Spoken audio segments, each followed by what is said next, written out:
Welcome back to our channel dope of knowledge.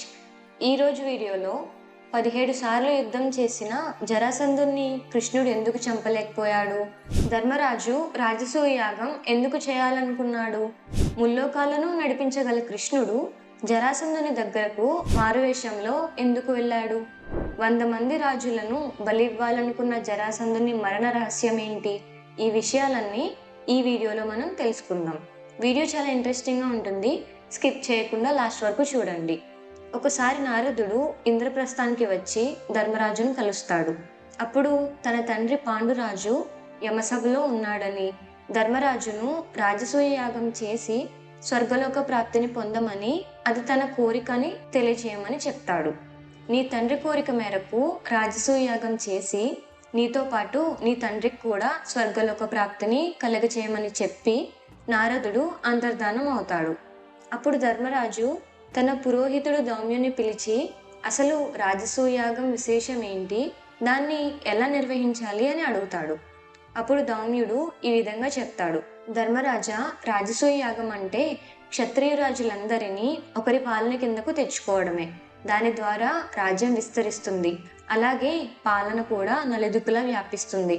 అలా అని దాని అంతరార్థం కేవలం రాజ్య విస్తరణే కాదు, ధర్మ విస్తరణ కూడా. రాజసూయ యాగం చేసే రాజు అత్యంత ధర్మపరుడై ఉన్నప్పుడే మిగిలిన రాజులందరూ మద్దతిస్తారు. ఈ యాగాన్ని చేసే రాజులు మిగిలిన రాజులందరికీ వర్తమానం పంపిస్తారు. మీరు మా కింద సామంత రాజులుగా ఉంటారా, లేక మాతో యుద్ధం చేసి మా యాగాన్ని భంగం చేస్తారా అనే పిలుపునిస్తారు. ఆ పిలుపుకు అంగీకరించి సామంతులుగా ఉండాలనుకున్న రాజులు ధర్మరాజును చక్రవర్తిగా ఒప్పుకున్నట్లు అవుతుంది. అలా అంగీకరించని వారు యుద్ధం చేసి ధర్మరాజు సైన్యాన్ని ఓడించాల్సి ఉంటుంది. అలా యుద్ధం చేసి గెలిస్తే ఆ రాజ్యపు సైన్యంలో సగభాగాన్ని తీసుకొని మిగిలిన సైన్యాన్ని అదే రాజ్యానికి వదిలేస్తారు. ఆ విధంగా రాజసూయ యాగాన్ని ఎవరైతే దిగ్విజయంగా పూర్తి చేస్తారో వారు చక్రవర్తి అవుతారు. అంటే అన్ని దేశాల రాజులకు అతనే అధిపతి అవుతాడు. ఈ విధంగా రాజసూయ యాగం చేయాలనుకుంటున్న ధర్మరాజుకు అతని మంత్రులు, తమ్ముళ్ళు, ఋత్విజుడు, దౌమ్యుడు, వ్యాస మహర్షి మొదలైన వారంతా కూడా ఒకే మాట చెప్పారు. నీవే రాజసూయ యాగం చేయడానికి అన్ని విధాలా అర్హుడవని. అందరి మాటలు విన్న తర్వాత కూడా ధర్మరాజు అందరి మంచిని దృష్టిలో ఉంచుకొని తనలో తానే ఆలోచించడం మొదలుపెట్టాడు.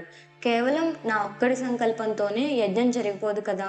బుద్ధిమంతుడైన రాజు తన శక్తి సాధకాలు, దేశకాలాలు అన్నీ ఆలోచించి సరైన నిర్ణయం తీసుకున్నప్పుడే ఎలాంటి విపత్తి సంభవించదు. యజ్ఞం చేయడానికి సరైన నిర్ణయం తీసుకోగల ఒకే ఒక వ్యక్తి కృష్ణ భగవానుడే అని నిర్ణయించుకున్నాడు. శ్రీకృష్ణుడు అన్ని లోకాల్లోనూ శ్రేష్ఠుడు. అత్యంత జ్ఞానం అతని సొంతం. అతని శక్తి అద్వితీయం. అతనికి పుట్టుక లేకపోయినా జగత్ కళ్యాణం కోసం లీలా మనుష్యుడై జన్మించాడు. అతనికి అన్నీ తెలుసు. కొండంత బరువు కూడా అతనికి దూదితో సమానం. కాబట్టి అతను తీసుకున్న నిర్ణయాన్నే పాటించడానికి దృఢంగా నిశ్చయించుకున్నాడు ధర్మరాజు. అనుకున్నదే తడవుగా శ్రీకృష్ణుని వద్దకు ఒక దూతని పంపి ధర్మరాజు అతన్ని కలుసుకోవాలనుకుంటున్నాడని తెలియజేశాడు. విషయం తెలుసుకున్న కృష్ణుడు వెంటనే రథం ఎక్కి ఇంద్రప్రస్థానికి బయలుదేరాడు. విశ్రాంతి తీసుకుంటున్న కృష్ణుని వద్దకు ధర్మరాజు వెళ్ళి, కృష్ణ, నేను రాజసూయ యాగం చేయాలనుకుంటున్నాను. కానీ చేయాలనుకున్నంత మాత్రాన అది సాధ్యం కాదని నీకు కూడా తెలుసు. అత్యంత ధర్మపరుడైన, అన్నీ చేయగలిగిన సర్వాధికారి మాత్రమే చేయగలరు. నా మంత్రులు, మిత్రులు అందరూ రాజసూయ యాగం చేయమంటున్నారు. కానీ నీ అనుమతితోనే నేను నిర్ణయం తీసుకుందామని ఆలోచిస్తున్నాను. కొంతమంది స్వార్థంతోనూ, చాలామంది నా మీద ప్రేమతోనూ నా లోపాలను చెప్పకుండా తీయగా మాట్లాడతారు. కానీ స్వార్థం లేకుండా, రాగద్వేషాలు లేకుండా నేను యాగం చేయగలనో లేదో సరిగ్గా అంచనా వేసి చెప్పగలిగేది నీ ఒక్కడివే అని అంటాడు. దానికి సమాధానంగా శ్రీకృష్ణుడు, ధర్మరాజా, నీలో యాగం చేయడానికి అన్ని అర్హతలు ఉన్నాయి. కాబట్టి యజ్ఞం చేయడానికి నీవు అర్హుడివే. అన్నీ తెలిసి కూడా నన్ను అడిగారు కాబట్టి ఒక విషయం చెప్తున్నాను. ఇప్పుడు జరాసంధుడే రాజులందరికంటే పరాక్రమవంతుడిగా ఉన్నాడు. అతను శిశుపాలుని సేనాధిపతిగా పెట్టి రాజ్యాన్ని పాలిస్తున్నాడు.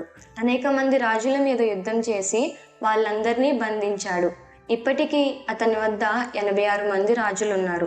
ఇంకొక 14 మంది మిగిలారు. 100 మందిని కలిపి శివుడికి బలివ్వాలని అతను ఆలోచిస్తున్నాడు. కనుక మీరు అతని మీద యుద్ధం చేసి ఆ రాజులందరినీ విడిపించి అప్పుడే రాజసూయ యాగం ప్రారంభించండి అని చెప్పాడు. శ్రీకృష్ణుని మాటలు విన్న ధర్మరాజు కృష్ణుణ్ణి ఈ విధంగా ప్రశ్నించాడు. కృష్ణ, అసలు ఈ జరాసంధుడెవరు? అతనికి ఎంత శక్తి, పరాక్రమం ఎక్కడి నుంచి వచ్చాయి? నీతో శత్రుత్వం వహించి కూడా అతను ఇప్పటి వరకు ఎలా బ్రతికొండగలిగాడు అని ప్రశ్నించాడు. దానికి శ్రీకృష్ణుడు, ధర్మరాజా, జరాసంధుని బలపరాక్రమాలు, అతడు నాకు అనిష్టం చేసినా ఎందుకు ఇంతవరకు చంపకుండా వదిలిపెట్టానో అన్నీ చెప్తాను విను అని జరాసంధుని గురించి చెప్పడం మొదలుపెట్టాడు. బృహద్రథ మహారాజు మగధని పరిపాలిస్తూ ఉండేవాడు. అతనికి 3 అక్షౌహిణుల సైన్యం ఉండేది.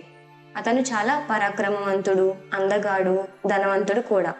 అనేక యజ్ఞాలు చేస్తూ ఉండేవాడు. అతను కాశీరాజు కూతుళ్లను వివాహం చేసుకున్నాడు. ఆయన భార్యలిద్దరికీ కూడా సంతానం లేదు. ఒకరోజు బృహద్రథుడు వేటకు వెళ్ళి అనుకోకుండా చండకౌశిక మునిని చూస్తాడు.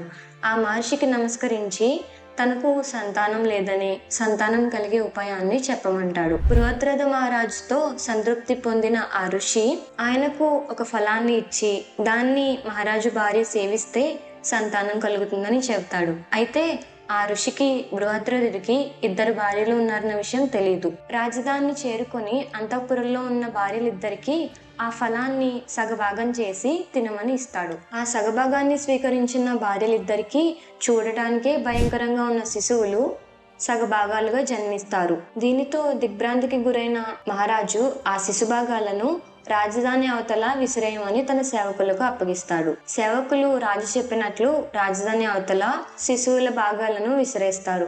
జర అనే రాక్షసి ఆహారం కోసం వెతుకుతున్నప్పుడు ఆ శిశువులను చూసి తినడానికి తీసుకువెళ్ళడానికి వీలుగా 2 భాగాలను ఒకటిగా కలుపుతుంది. అలా కలపగానే ఆ శిశువుకి ప్రాణం వచ్చి మేఘగర్జన వంటి ధ్వనితో ఏడవడం ప్రారంభిస్తాడు.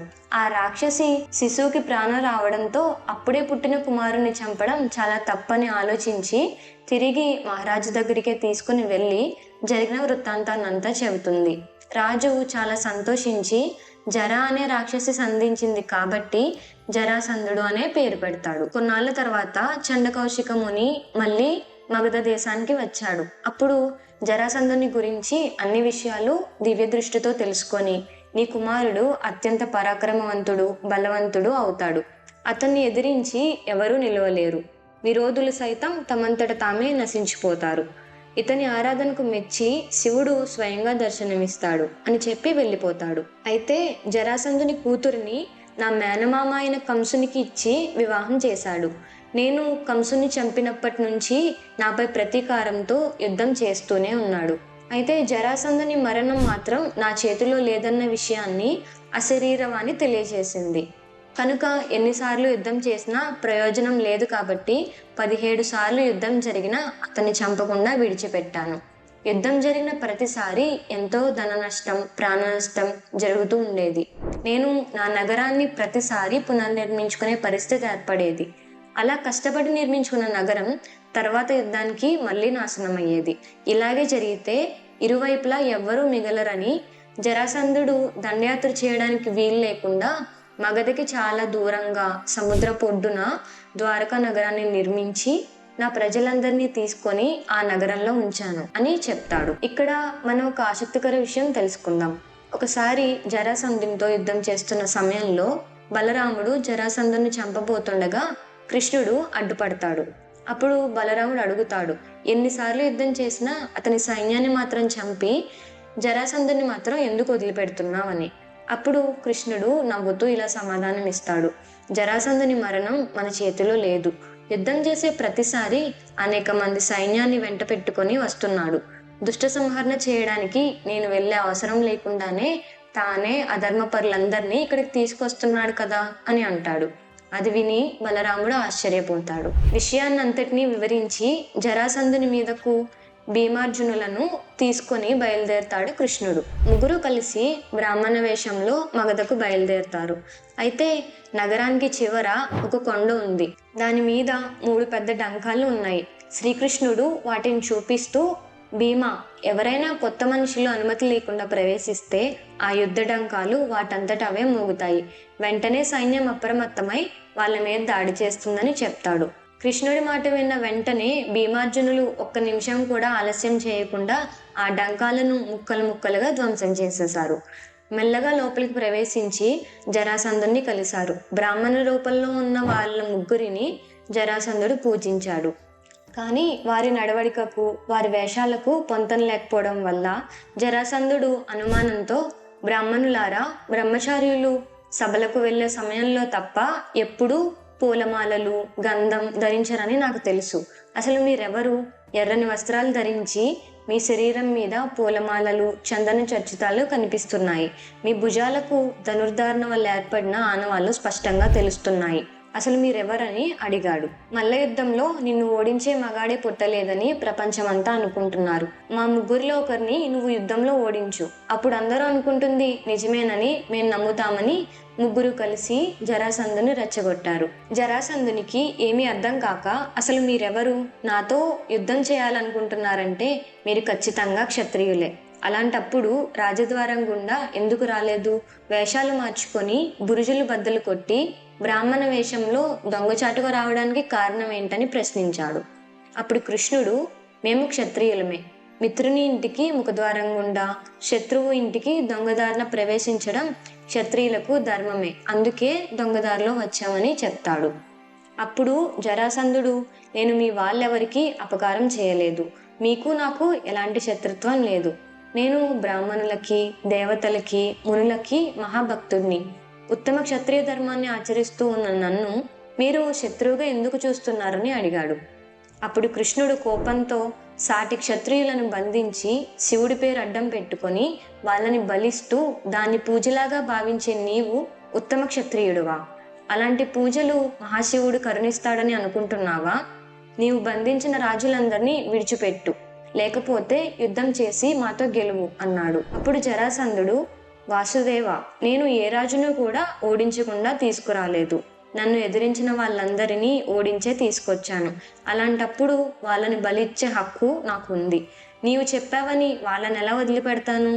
మీ ముగ్గురు నాతో యుద్ధానికి రావాలని సిద్ధపడితే అలాగే కానివ్వండి అని అంటాడు. అప్పుడు కృష్ణుడు, ముగ్గురం కలిసి నీ మీద యుద్ధం చేయడం ధర్మం కాదు.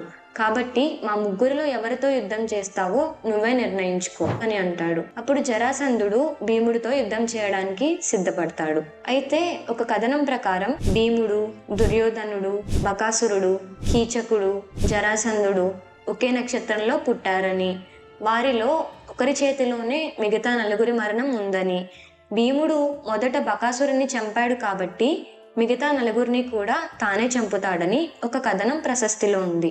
కానీ ఇది వ్యాసభారతంలో ఎక్కడా లేదు. భీముడు జరాసంధుని మధ్య జరుగుతున్న మల్ల యుద్ధం చూడటానికి వేల కొద్దీ నగరవాసులు, బ్రాహ్మణ, క్షత్రియ, వైశ్య, శూద్రులు, స్త్రీలు, వృద్ధులు గుమిగూడారు. ఆ యుద్ధం కార్తీక బహుళ పాడ్యమి మొదలుకొని 13 రోజుల పాటు అన్నపానాలు విరామం లేకుండా జరుగుతూనే ఉంది. 14వ రోజు రాత్రి అలసిపోయినట్టు కనిపించిన జరాసంధుని చూసిన కృష్ణుడు, భీమసేన, అలసిపోయిన శత్రువుని మరింత అణిచివేయడం సరైనది కాదు. నువ్వు ఎక్కువ బలం ప్రయోగిస్తే అతను చనిపోతాడు. కాబట్టి ఎక్కువ నొప్పించకుండా చిన్నగా యుద్ధం చేయి అని చెప్పాడు. ఆ మాటలు విన్న భీముడికి జరాసంధుని స్థితి అర్థమయ్యి అతన్ని చంపాలని నిశ్చయించుకున్నాడు. తన బలాన్నంతా ఉపయోగించి యుద్ధం చేస్తున్న జరాసంధుడు మరణించట్లేదు. ఏం చేయాలో తోచని భీముడు కృష్ణుడి వైపు చూశాడు. ఇప్పుడు కృష్ణుడు పక్కనే ఉన్న ఒక మొక్క నుండి ఒక ఆకును తీసి దాన్ని నిలువుగా రెండుగా చీల్చి కుడివైపు భాగాన్ని ఎడమవైపుకు, ఎడమవైపు భాగాన్ని కుడివైపుకు విసిరేశాడు. అప్పుడు భీముడికి విషయం అర్థమై జరాసంధుని పైకెత్తి ఆకాశంలో గిరగిర 100 సార్లు తిప్పి నేల మీద కొట్టి మోకాళ్ళతో వెన్నెముక విరిచేసి వెంటనే జరాసంధుని ఒక కాలిని చేత్తో పైకెత్తి రెండవ కాలిని తొక్కిపెట్టి శరీరాన్ని 2 ఖండాలుగా చీల్చి కృష్ణుడి సందేశాన్ని అనుసరించి కుడి భాగాన్ని ఎడమ వైపుకు, ఎడమ భాగాన్ని కుడివైపుకు విసిరేశాడు. అంతటితో జరాసంధుని అధ్యాయం ముగిసింది. అలాగే అతని చెరలో ఉన్న రాజులందరినీ విడుదల చేయగా ఆ రాజులంతా ధర్మరాజుకు మద్దతు తెలిపారు. వీడియోని ఎండ్ చేసే ముందు వ్యూవర్స్ అందరికీ ఒక చిన్న రిక్వెస్ట్. మన వీడియోస్ని చూస్తున్న వాళ్ళలో 90% మెంబర్స్ ఛానల్ని సబ్స్క్రైబ్ చేయకుండానే చూస్తున్నారు. మీరు కనుక ఛానల్ని సబ్స్క్రైబ్ చేసి వీడియోని లైక్ చేసినట్లయితే అది మాకు మరిన్ని వీడియోస్ చేయడానికి మోటివేషన్ అవుతుంది. సో ఇప్పుడే ఛానల్ని సబ్స్క్రైబ్ చేసి పక్కనే ఉన్న బెల్ ఐకాన్ని క్లిక్ చేయండి. మీకు ఈ కంటెంట్ నచ్చినట్టయితే వీడియోని లైక్ చేసి మీ ఫ్రెండ్స్ అండ్ ఫ్యామిలీ మెంబర్స్కి కూడా షేర్ చేయండి. నెక్స్ట్ వీడియోతో మళ్ళీ కలుద్దాం. నమస్తే.